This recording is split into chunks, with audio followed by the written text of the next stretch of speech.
So Echo is a 12-year-old German Shepherd Greyhound cross, in pretty good nick, but she's got a couple of old war wounds that keep playing up every now and then. This is an introduction to NIS, the Neurological Integration System. It uses kinesiology or muscle testing with acupressure points to determine what is wrong with the dog. What we're doing is we're accessing the blueprint through her brain to find out where this is wrong when we get a weak muscle test, and then we stimulate the brain to correct the problem or to reset the problem. Essentially it's like a computer.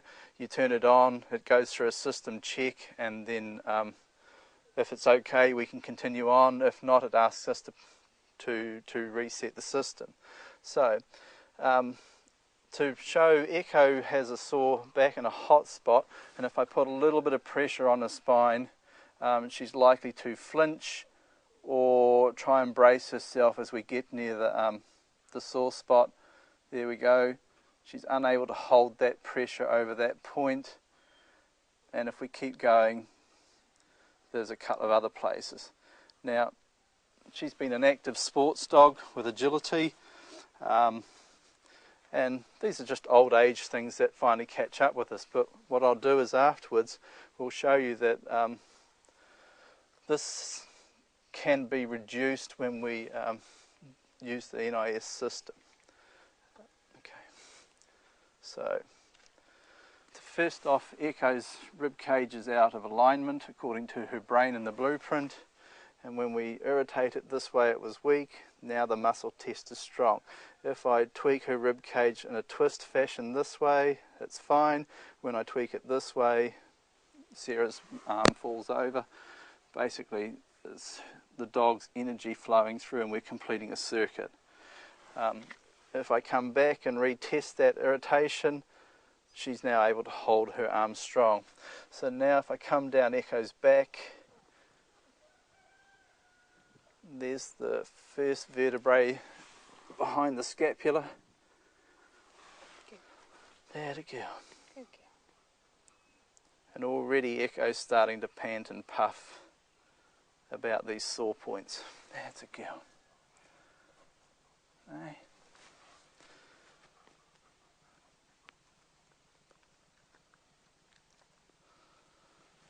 That's a girl.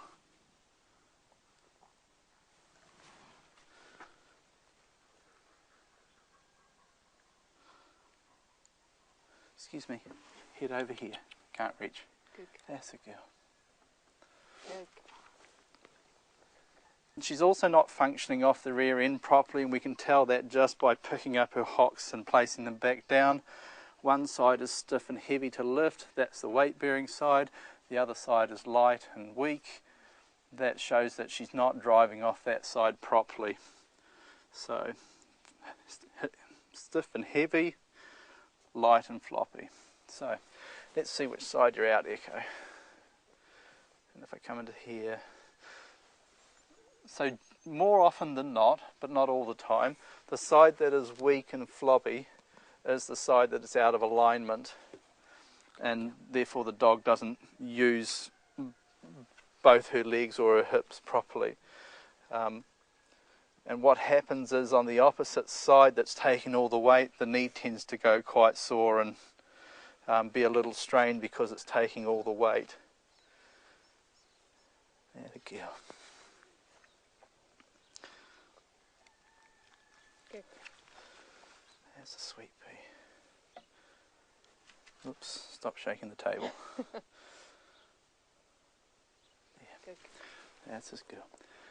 She's also likely, in the next point that I touched, to sit down because it's uncomfortable. There we go. Yeah, that's a little tender there, baby, isn't it? Good girly back. Okay, stand up, sweetheart. There we go. There we go. Good girl.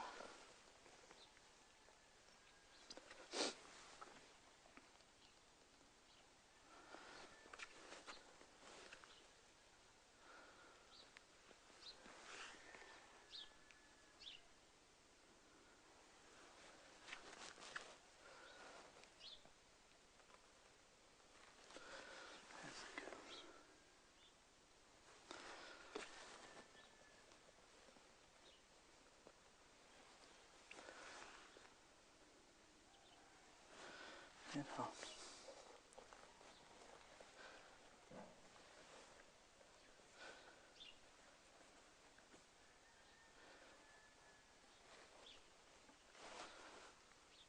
Okay, pop your arm down, Sarah.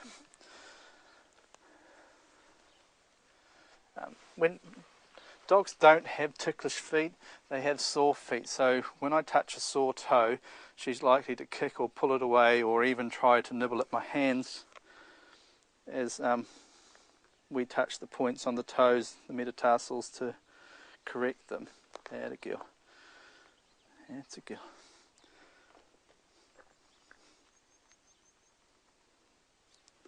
Yeah, sore, isn't it? Too much hooning.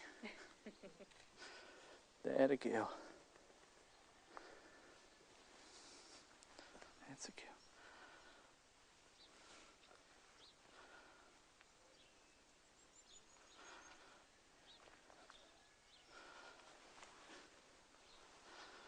Yeah, sore.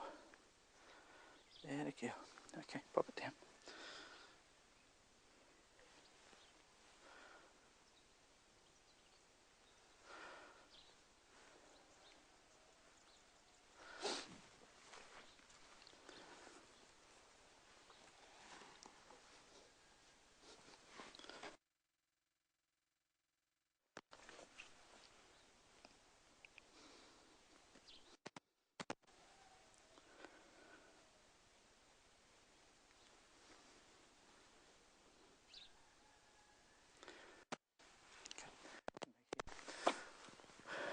Now, Sarah's also said that Echo's a bit funny in her stomach at the moment, and if we get in there, she's really quite hot down towards bladder area, end of the intestine.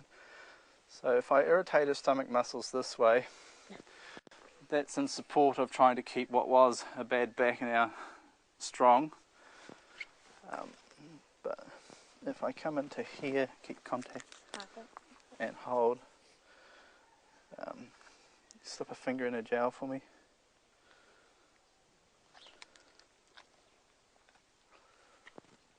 A little bit harder.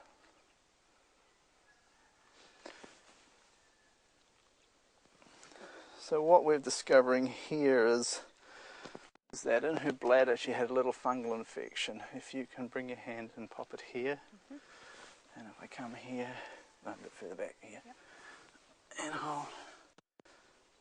Okay, no bacterial. So a little fungal infection being harboured in the bladder. Now, Echo, come here, sweet.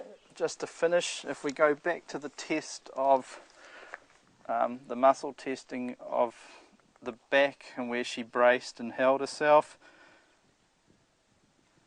she hasn't flinched until now. We'll double check that point. Yeah, brain wasn't quite ready for that one. Good. But where she flinched over her ribs here, the end of her rib cage, she's held that quite easily, and if I come in and put pressure on her sacrum, she's still a little tender there. That a girl. I know. Good girl. That's a good girl. That's a girl. Okay. Come on, stand up, baby. So let's come down here. The hip thing I think will be a little while, Sarah, before she's a little more comfortable there. Yeah. But essentially, Faith, can you just come and run your hands over Echo's spine again for me and tell me about inflammation or lack of it? That's a girl. Good girl. What a precious girl. Yeah, cooled right down. Nothing left really, is there? No. That's a girl.